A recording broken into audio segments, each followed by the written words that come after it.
Hello student, class 8 की science की class में हम पढ़ रहे हैं चैप्टर नंबर 6 दहन और ज्वाला कंबंशन एंड फ्लेम का पार्ट 3। इसके पिछले पार्ट में हमने पढ़ा था आग पर नियंत्रण किस प्रकार से पाया जा सकता है, उसके उपायों के बारे में हमने चर्चा की थी। आज के पार्ट में हम पढ़ेंगे दहन के प्रकार के बारे में। दहन, जैसा कि आपको पहले ही बताया हुआ है, किसी भी पदार्थ का ऑक्सीजन के साथ अभिक्रिया होना दहन कहलाता है। जब कोई पदार्थ ऑक्सीजन से क्रिया करके ऊष्मा और प्रकाश उत्पन्न करता है तो उसे हम दहन कहते हैं। दहन के मुख्यतः 3 पार्ट होते हैं। स्वतः दहन हो सकता है, तीव्र दहन हो सकता है और विस्फोटक दहन हो सकता है। स्वतः दहन किसे कहा जाता है? स्वतः, जैसा कि नाम से पता चल रहा है, अपने आप होने वाला दहन। ऐसा दहन जिसमें दाह्य पदार्थ बिना किसी ज्वाला के अचानक से ही लंबी लपटों के साथ जलने लगता है, और ये प्रक्रिया स्वतः होती है, अपने आप ही होती है। इसमें दाह्य पदार्थ, ज्वलन तापमान और ईंधन का बहुत बड़ा योगदान होता है, परंतु ये किसी व्यक्ति या किसी दूसरे कारणों के द्वारा नहीं लगती, अपने आप ही लग जाती है। उदाहरण है जैसे जंगल में लगी हुई आग, कोई भी वहाँ पर जाता नहीं है उसे लगाने के लिए, अपने आप ही आग लग जाती है। जब सूखी लकड़ियाँ हो जाती है जंगल में और तापमान पर टेम्परेचर बहुत ज़्यादा हो जाता है तो वो सूखी लकड़ियों में अपने आप ही आग भड़क जाती है, दोनों चिंगारियाँ लग जाती है। सोडियम धातु को वायु में खुला छोड़ने पर यह ऑक्सीजन से क्रिया करके आग पकड़ लेती है। ये भी रिएक्शन आपने धातु अधातु वाले चैप्टर में जाना होगा कि सोडियम धातु जो है बहुत अत्यधिक क्रियाशील धातु है, और जब इसे वायु में खुला छोड़ा जाता है तो ऑक्सीजन से क्रिया करके अपने आप ही आग पकड़ लेती है। स्वतः दहन का एक उदाहरण है। पोटेशियम धातु और फास्फोरस अधातु ऑक्सीजन के संपर्क में आकर बिना किसी कारण ही स्वतः दहन करती है। ये भी स्वतः दहन ही करती है, इसमें किसी कारण विशेष की आवश्यकता नहीं होती है। ये बहुत अत्यधिक ज्वलनशील धातु है। नेक्स्ट आता है तीव्र दहन। तीव्र दहन ऐसा दहन जिसमें दाह्य पदार्थ को जलाने पर वो तेजी से जलने लगे, यानी उसका जो ज्वलन तापमान होगा वो बहुत ज़्यादा कम होगा, इसलिए वो बहुत जल्दी जलने लग जाएगा और अत्यधिक ऊष्मा और प्रकाश उत्पन्न करे। उदाहरण जैसे कि घरेलू गैस के रूप में जब आप एलपीजी को जलाते हैं तो वो तीव्रता से जलती है कोयले की अपेक्षा या किसी अन्य ईंधन की अपेक्षा। तो एलपीजी का जो दहन है वो तीव्र दहन है। इसके अतिरिक्त petrol, diesel, kerosene, CNG gas, ये सभी ज्वलनशील पदार्थ हैं और इनका जो दहन होता है वो तीव्र दहन होता है। नेक्स्ट आता है विस्फोटक दहन। तो ऐसा दहन जिसमें कि दाह्य पदार्थ को जलाने पर साथ साथ में आकस्मिक अभिक्रिया होने के से ऊष्मा, प्रकाश और तीव्र ध्वनि यानी कि विस्फोटक ध्वनि उत्पन्न होती है, इसे हम विस्फोटक दहन कहते हैं। उदाहरण है जैसे त्योहारों पर जब हम आतिशबाजी के समय पटाखों को जलाते हैं तो उसमें से जो ध्वनि उत्पन्न होती है वो विस्फोटक ध्वनि होती है। ये विस्फोटक दहन है। अचानक चिंगारियों के साथ दहन होता है और इस प्रकार की दहन में अत्यधिक मात्रा में ऊष्मा, प्रकाश उत्पन्न होती है। नेक्स्ट पॉइंट आता है आपका ज्वाला। अब आपको ज्वाला के बारे में पढ़ना है इस चैप्टर के अंदर। तो जब मोमबत्ती जलती है या एलपीजी गैस का दहन होता है, आपने जब चूल्हा जलाते हैं, स्टोव लगाते हैं, तो उसकी जो ज्वाला आपने देखी है उन दोनों में डिफरेंस होता है। मोमबत्ती की जो ज्वाला होती है वो थोड़ी सी पीली ज्वाला के साथ जलती है, जबकि एलपीजी जो है वो नीली ज्वाला के साथ जलती है। इसी तरह से जब आपने केरोसिन लैंप लगाए होंगे तब उसमें जो ज्वाला होती है उसका अवलोकन किया होगा, वो भी डिफरेंट टाइप की होती है। बुनसन बर्नर की जो ज्वाला होती है वो भी नीली ज्वाला के साथ होती है। तो साधारणतः आपने देखा कि जो गैस का दहन हो रहा है जहाँ पर, वहाँ पर जो ज्वाला होती है वो सामान्यतः नीली ज्वाला होती है। ऐसा दहन होता है जो दहन संपूर्ण व अपूर्ण दहन के कारण ये होता है। जो पीली ज्वाला होती है वो अपूर्ण दहन के कारण उत्पन्न होती है, जबकि नीली ज्वाला जो है वो ईंधन के पूर्ण दहन के कारण उत्पन्न होती है। अब आप पूछेंगे कि अपूर्ण दहन और पूर्ण दहन क्या होता है? तो अपूर्ण दहन का अर्थ ये हो गया जब वो ऑक्सीजन के साथ पूरी तरह से संयोग नहीं हुआ है, और इस प्रकार के दहन में जो ईंधन है वो पूरी तरह से नहीं जलता है, ऑक्सीजन से पूरी तरह से संयोग नहीं करता है, साथ ही वो राख और अवशेष उत्पन्न करता है। जबकि जब पूर्ण दहन होता है तो पूर्ण दहन की स्थिति में या हम इसे संपूर्ण दहन भी कह सकते हैं। पूर्ण दहन या संपूर्ण दहन की स्थिति में ईंधन पूरी तरह से जलता है, ऑक्सीजन से पूरी तरह से संयोग करता है और ऑक्सीजन की अधिक मात्रा में ऑक्सीजन से संयोग करता है, जिसके कारण कोई भी प्रकार का राख या अवशेष प्राप्त नहीं होता है। तो इस तरह से पूर्ण और अपूर्ण दहन के कारण भी ज्वालाओं में अंतर उत्पन्न होता है। तो ये तो हो गई मेन ज्वाला। अब ऐसे कुछ पदार्थ होंगे जो देखे होंगे आपने कि कुछ पदार्थ जलाने पर ज्वाला उत्पन्न करते हैं, कुछ नहीं उत्पन्न करते हैं। जैसे मोमबत्ती है, इस तरह की टेबल आपकी बुक में दे रखी है, तो टेबल को आप लोग फिल करना होता है। तो मोमबत्ती जो है वो उसको जलाने पर आपने देखा ज्वाला उत्पन्न होती है। मैग्नीशियम जो है उसको जलाने पर आपने देखा किसी प्रकार की कोई ज्वाला उत्पन्न नहीं होती। इसी तरह से जो कपूर है उसे आपने देखा कपूर ज्वाला देता है। मिट्टी के तेल के इस वाला जो स्टोव है यानी केरोसिन जो है वो भी ज्वाला उत्पन्न करता है। मोमबत्ती ज्वाला उत्पन्न करता है, कपूर ज्वाला उत्पन्न करता है और मिट्टी के तेल वाला जो स्टोव है वो भी ज्वाला उत्पन्न करता है। लेकिन मैग्नीशियम ज्वाला नहीं देता है। और लकड़ी का कोयला भी जब आप जलाते हैं तो उसमें राख बनती है, चिंगारियाँ उत्पन्न होती है, अंगारे जलते हैं, लेकिन ज्वाला कोई भी उत्पन्न नहीं होती है। तो एक्चुअल में ज्वाला है क्या? ज्वाला क्या है? किसी भी पदार्थ को जब जलाया जाता है तो उसके अंदर से निकलने वाले जो वाष्पित पदार्थ होते हैं वो वाष्पित पदार्थ जो है वो ज्वाला उत्पन्न करते हैं। अब इसे कैसे होता है उसको डिस्क्राइबली यहाँ समझेंगे, ये ज्वाला कैसे बनती है। किसी भी मोमबत्ती को आप जलाएं और उस पर एक पतली सी धातु की नली रखें ज्वाला के अंदर, और उसके दूसरे हिस्से में जब आप एक माचिस की तीली रखेंगे या ले जाएंगे तब आप देखेंगे कि थोड़े समय बाद वो माचिस की तीली जलने लग जाएगी।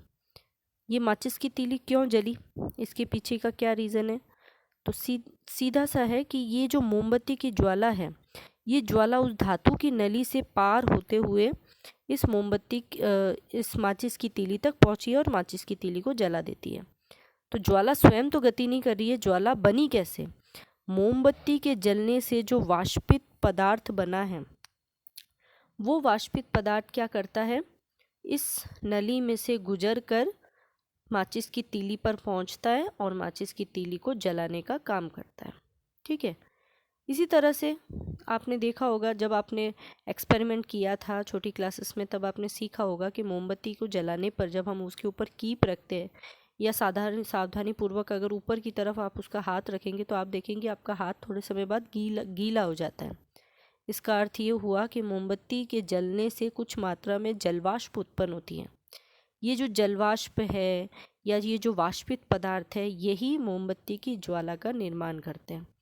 इसी के साथ आपने देखा कभी आप मोमबत्ती की ज्वाला के ऊपर कोई कांच की पट्टी ले जाके रखें तो आप देखोगे कि कांच की पट्टी के ऊपर एक क्या बन जाएगा, एक ब्लैक कलर का डॉट बन जाएगा, इस तरह से धब्बा बन जाएगा। ये कालिख कहाँ से आई? ये कालिख जो है वो मोमबत्ती के जलने से जो कार्बन के कण बचे हैं यानी धुआं जो बना है वो कार्बन के कण जो नहीं जले थे वो आकर इस धुएं के रूप में इस कांच की पट्टी पर इकट्ठे हो जाते हैं, जिसे हम कालिख या काजल कहते हैं। ये सूखा काजल होता है, ड्राई काजल कहा जाता है इसे। इसी तरह से अगर आप किसी लोहे की छड़ को या पतली छड़ को मोमबत्ती के दीप्त भाग की ओर ले जाए, दीप्त भाग यानी जो जल रहा है उस भाग पर ऊपर की ओर उसे रखें तो आप देखेंगे कि उस छड़ का दूसरा हिस्सा भी गर्म हो जाता है। जबकि अगर आप इसी छड़ को अगर यहाँ सेंटर में लेके जाओगे तो आप देखोगे कि उस छड़ को गर्म होने में उतना समय नहीं लगेगा। ठीक है, यानी कि बाहर वाले हिस्से पर जब आपने ज्वाला के बाहर वाले हिस्से पर जब आपने लोहे की छड़ को रखा है तो वो जल्दी गर्म हो जाता है, जबकि अंदर वाले हिस्से पर रखने पर वो बहुत धीरे धीरे गर्म होता है। तो ये सारे जो कारण हैं वो सब कारण क्यों हुए, ये सब घटनाओं को जानने के लिए हमें पहले ज्वाला की संरचना समझनी पड़ेगी। तो ज्वाला कैसे बनती है ये तो आपको समझ में आ गया। ज्वाला जब पदार्थ को जलाया जाता है तो उससे निकलने वाले जो वाष्पित पदार्थ होते हैं उन वाष्पित पदार्थों के जलने से वो ज्वाला बनती है। लकड़ी का कोयला वाष्पित नहीं होता है, इसी कारण वो ज्वाला नहीं देता है, जबकि मोमबत्ती के साथ जलवाष्प के साथ साथ कार्बन के कण भी ऊपर की ओर उठते हैं हल्के होकर और ये क्या करते हैं, ज्वाला का निर्माण करते हैं। अब ज्वाला की संरचना को आप अच्छे से समझें। तो ज्वाला की संरचना में आपको यहाँ पर कलरफुल 3 पार्ट दिखाई दे रहे हैं। सबसे बाहर वाला जो पार्ट है वो हल्का हल्का नीले की रंग में दिखाई दे रहा है। ये जो पार्ट है वो कहलाता है पूर्ण दहन का बाह्य क्षेत्र। ये जो हिस्सा है ज्वाला का सबसे बाहर वाला हिस्सा, ये नीला नीला हल्का नीले रूप में दिखाई देगा आपको। ये पूर्ण दहन होता है। यहाँ पर मोमबत्ती से निकलने वाले जितने भी पदार्थ है उसका पूरी तरह से दहन होगा। ऑक्सीजन की अत्यधिक मात्रा में उसका दहन होगा, इसलिए वहाँ पर नीला क्षेत्र आपको दिखाई दे रहा है। तो पूर्ण दहन का ये बाह्य क्षेत्र है जो नीला नीला दिखाई देता है और ये सबसे अधिक गर्म भाग होता है। इसके अंदर का जो भाग है वो आपको ऑरेंज कलर में दिखाई देगा। ये जो ऑरेंज कलर में दिखाई देने वाला भाग है या हल्के पीले रंग में दिखाई देने वाला जो भाग है, ये वाला भाग, ये भाग होता है आंशिक दहन वाला भाग, पीला, यानी यहाँ पर हल्का दहन हो रहा है अभी। ये कम गर्म वाला क्षेत्र होता है और सबसे कम जो गर्म वाला क्षेत्र होता है उसका सेंटर पार्ट होता है जो कि आपको ब्लैक कलर के स्पॉट के रूप में दिखाई देता है। जब मोमबत्ती बुझ जाती है तब आपने देखा होगा उसकी जो धागा का ऊपर वाला हिस्सा है वो ब्लैक कलर की ऐश के रूप में, राख के रूप में जम जाता है। ये जो हिस्सा है वो बिना जले मोमबत्ती का सबसे आंतरिक क्षेत्र होता है, काला क्षेत्र, जिसे हम अदीप्त क्षेत्र भी कहते हैं, और ये सबसे कम गर्म होता है। इसीलिए जब हमने लोहे की छड़ को सेंटर पॉइंट में रखा था तब वो इतना अधिक गर्म नहीं हुआ, जबकि हमने जब उसे बाहर वाले क्षेत्र में रखा तब वो सबसे ज़्यादा गर्म हो जाता है। आपके एग्ज़ाम में ज्वाला की संरचना का क्वेश्चन पूछा जाता है तो आपको ये तैयार करना है। आपको याद होने चाहिए ज्वाला का सबसे कौन सा वाला भाग पूर्ण दहन का क्षेत्र होता है, कौन सा आंशिक दहन का क्षेत्र होता है, और जहाँ पर दहन नहीं होता है, बिना दहन का अदीप्त क्षेत्र भी आपको याद रखना है। तो ज्वाला की संरचना कंप्लीट हो गई। इसी संरचना से रिलेटेड आप ये जानें कि आपने देखा होगा सुनार को फूकनी से, जब वो किसी भी सोने को पिघला रहा है या धातु को पिघला रहा है तब आपने देखा होगा कि वो ज्वाला के ऊपरी वाले हिस्से पर फूकनी से फूक मारता है और ज्वाला का जो सबसे बाहर वाला हिस्सा होता है उस बाहरी क्षेत्र को वो धातु पर डालता है ताकि धातु आसानी से पिघल सके। तो वो बाहरी क्षेत्र को इसीलिए डालता है क्योंकि उसका ज्वाला का सबसे बाहरी भाग जो होता है वो पूर्ण दहन वाला क्षेत्र है, वो सबसे अधिक गर्म क्षेत्र है और उसी के कारण धातु पिघल जाती है और बहुत जल्दी से पिघल जाती है। तो ये पॉइंट आपको क्लियरली याद रखना है। नेक्स्ट आपका आता है आदर्श ईंधन की विशेषताएं। ईंधन तो आपने पढ़ दिया था, जो भी दाह्य पदार्थ जलाए जाते हैं उन सभी को हम ईंधन मानते हैं। तो आदर्श ईंधन कौन सा होता है? ऐसी हम कल्पना कर सकते हैं कि ऐसा ईंधन जो जलकर अधिक से अधिक ऊष्मा प्रदान करे और कम से कम धुआं प्रदान करे, राख कम दे, तो ऐसे ईंधन को हम आदर्श ईंधन कहेंगे। और ये आर्थिक दृष्टि से सस्ते और सुलभ भी होने चाहिए, क्योंकि अगर हम इस तरह से प्राप्त करें कि ऊष्मा कम बहुत अधिक दे और कम से कम धुआं दे तो हो सकता है ये बहुत एक्सपेंसिव हो जाए, परंतु आदर्श ईंधन में ये एक्सपेंसिव नहीं होने चाहिए, ये सस्ते और सुलभ हो, सबको आसानी से मिलना चाहिए। इनका परिवहन आसानी से होना चाहिए और पर्यावरण हितैषी होना चाहिए, पर्यावरण को भी नुकसान न पहुंचाए। तो ऐसे ईंधन को हम आदर्श ईंधन कह सकते हैं। हालांकि आदर्श ईंधन अभी तक प्राप्त नहीं हुआ है हमें, परंतु भविष्य में इस प्रकार के ईंधनों की खोज की जा रही है। नेक्स्ट आता है ईंधन की दक्षता। दक्षता का मतलब ईंधन किस प्रकार से कार्य करता है, सबसे अच्छा ईंधन किसे माना जाएगा। जैसे हम आदर्श ईंधन कह रहे हैं, परंतु ऐसा ईंधन प्राप्त करना तो कठिन है, पर फिर भी जो ईंधन अधिक से अधिक ऊष्मा दे रहा है वह ईंधन की दक्षता अच्छी मानी जाएगी। तो किसी भी ईंधन की दक्षता को मापने का एक हमारे पास कैटेगरी होती है जिसे हम कहते हैं ईंधन का ऊष्मीय मान। यानी ईंधन 1 किलोग्राम के अगर हम उसका पूर्ण दहन कर रहे हैं, 1 किलोग्राम ईंधन का पूर्ण दहन कर रहे हैं तो उससे कितनी मात्रा में ऊष्मा प्राप्त हो रही है, वो मान अगर हम ज्ञात कर ले तो किसी भी ईंधन की दक्षता का परिमाण हम कर सकते हैं, यानी कि ईंधन की क्वालिटी हम जांच सकते हैं। ठीक है, तो ईंधन का ऊष्मीय मान किसे कहा जाएगा? किसी ईंधन के ऊष्मीय का मतलब वो कितनी ऊर्जा दे रहा है, वही उसका ऊष्मीय मान हो गया, परंतु एक क्वांटिटी कितनी रखनी है? 1 किलोग्राम। किसी ईंधन के 1 किलोग्राम की पूर्ण दहन से प्राप्त ऊर्जा की मात्रा उसका ऊष्मीय मान कहलाती है। और सामान्यतः ये जो ऊष्मीय मान होता है वो इस किलो जूल या किलोग्राम मात्रक के रूप में प्रदर्शित किया जाता है। ठीक है। विभिन्न ईंधनों के ऊष्मीय मान विभिन्न प्रकार के होते हैं। जैसे गोबर के उपले जो हैं उसका ऊष्मीय मान आपकी बुक में दे रखा है, 6000 से लेकर 8000 तक होता है, किलो जूल या किलोग्राम तक। ठीक है। लकड़ी का हो गया 17,000 से लेकर 22,000। तो हम इसके द्वारा तुलनात्मक रूप से ये जांच कर सकते हैं किस ईंधन की दक्षता अधिक है। तो इस टेबल के अकॉर्डिंग अगर हम देखें तो जो सीएनजी गैस है, मीथेन है और एलपीजी गैसेस है, इनकी जो ईंधन की दक्षता है वो सबसे ज़्यादा है, क्योंकि इनका ऊष्मीय मान जो है वो सबसे अधिक आता है। 55,000 से एलपीजी गैस का 55,000 किलोजूल के आसपास, और सीएनजी और मीथेन गैस का जो है वो 50,000 के आसपास आता है। सीएनजी का मुख्य घटक जो है वो मीथेन ही है। तो ये दोनों लगभग सेम ही हो जाते हैं। इसके बाद आ जाता है डीजल का और मिट्टी का तेल, जो 45 हज़ार के आसपास है, और पेट्रोल का 45,000 के आसपास है। तो ईंधन की जो दक्षता है वो एलपीजी, सीएनजी और मीथेन की सबसे अधिक मानी जाएगी। जैव गैस यानी बायोगैस जो है वो 35,000 से लेकर 40,000 के आसपास है।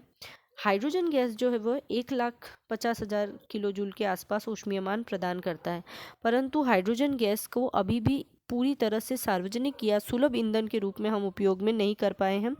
इसीलिए इसे अभी तक हम ईंधन के रूप में सार्वजनिक तौर पर काम में नहीं ले पाते हैं। तो सीएनजी और एलपीजी को हम अच्छे ईंधन के रूप में मान सकते हैं। अब आता है नेक्स्ट, ईंधन का दहन हम कर रहे हैं, परंतु इसके उपयोग से क्या दुष्प्रभाव होते हैं वो आपको आगे पढ़ने हैं। तो ईंधन के रूप में हम जब पेट्रोल, कोयला या डीजल, लकड़ी आदि, गोबर के उपले आदि इन सब का उपयोग करते हैं, तो इनसे निकलने वाली जो कार्बन डाइऑक्साइड गैस होती है वो सर्वाधिक, उसके जो कण होते हैं वो बहुत ज़्यादा हानिकारक होते हैं। कार्बन, इनसे निकलने वाले जो सूक्ष्म कणों के रूप में जो कार्बन होता है वह भी खतरनाक प्रदूषक होता है, जो कि श्वास संबंधी रोग उत्पन्न करता है।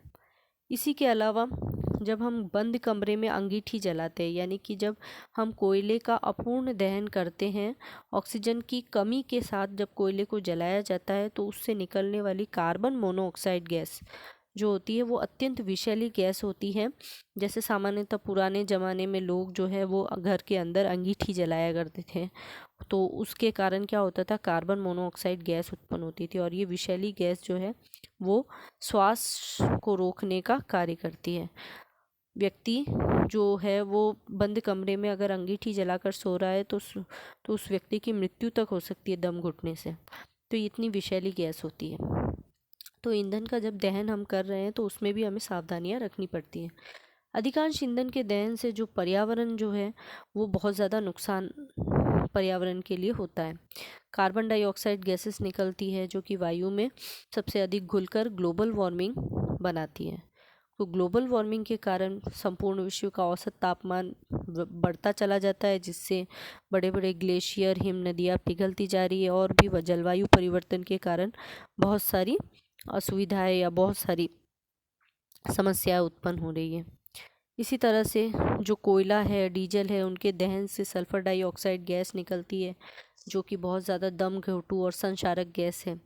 और पेट्रोल इंजन, इन सब से नाइट्रस ऑक्साइड गैस निकलती है जो कि सल्फर डाइऑक्साइड और नाइट्रस ऑक्साइड गैस ये वर्षा जल में घुलकर अम्लीय वर्षा का कारण बनते हैं। तो इस प्रकार से ये प्रदूषक गैसें उत्पन्न होती है, किसके कारण, ईंधनों के दहन से, और ये अम्ल वर्षा का कारण बनती है, पर्यावरण को नुकसान पहुंचाती है। अम्ल वर्षा फसलों, भवनों, मृदा, इन सभी के लिए हानिकारक होती है। तो ये तो हो गए आपके ईंधन से होने वाले दुष्प्रभाव। तो इनसे बचने के क्या उपाय हैं? अगर हम ईंधन का उपयोग ना करें तो हम क्या करें? तो हम कर सकते हैं, हम सीएनजी का उपयोग कर सकते हैं, वैकल्पिक ईंधन के जो स्रोत हैं उनके उपयोग की तरफ जा सकते हैं। तो सीएनजी जो है वो एक स्वच्छ ईंधन है। अब सीएनजी को स्वच्छ ईंधन क्यों माना जाता है? तो इसका एक मुख्य कारण ये है कि सीएनजी का जो घटक होता है वो मीथेन घटक होता है, और सीएनजी को उपयोग में लेना बहुत ईजी होता है। इसे सीएनजी है क्या? सीएनजी संपीड़ित प्राकृतिक गैस है। ये एक प्राकृतिक गैस है जिसे हम सिलेंडरों में आसानी से भर सकते हैं। उच्च दबाव करके इसे सिलेंडरों में भरा जा सकता है। तो जब हम सीएनजी का उपयोग करते हैं तो ये जो गैस है ये मीथेन घटक युक्त गैस है। मीथेन का मतलब एक कार्बन युक्त घटक, यानी कि इसके दहन से निकलने वाली जो गैस है वो बहुत कम मात्रा में कार्बन के कणों का उत्पादन करती है, जिसके कारण क्या होता है, वायु प्रदूषण बहुत कम होता है। तो वो मोटर वाहनों में ईंधन के रूप में डीजल और पेट्रोल का स्थान अब किसने ले लिया है, सीएनजी यानी संपीड़ित प्राकृतिक गैस ले रही है, क्योंकि सीएनजी में सल्फर और नाइट्रोजन के ऑक्साइड जो होते हैं वो बहुत कम मात्रा में होते हैं और कार्बन के कण भी बहुत कम मात्रा में उत्सर्जित होते हैं, जिसके कारण ये एक स्वच्छ ईंधन मानी जाती है। तो पूरे चैप्टर के अंदर आपने दहन के बारे में पढ़ लिया है और दहन के लिए आवश्यक कारक, दहन के प्रक्रम के बारे में आपने जाना, ज्वलन ताप और ज्वलनशील पदार्थों के बारे में आपने पढ़ा। पूरे चैप्टर के अंदर आपने आग लगने से बचने के उपाय, नियंत्रण के उपाय, ये सब पढ़ लिए हैं। ईंधन की दक्षता के बारे में आपने अध्ययन कर लिया है और कौन सी गैस स्वच्छ ईंधन के रूप में मानी जाती है, ये सब आपने कंप्लीट कर लिया है। ओके, चलिए नेक्स्ट चैप्टर में मिलेंगे हम।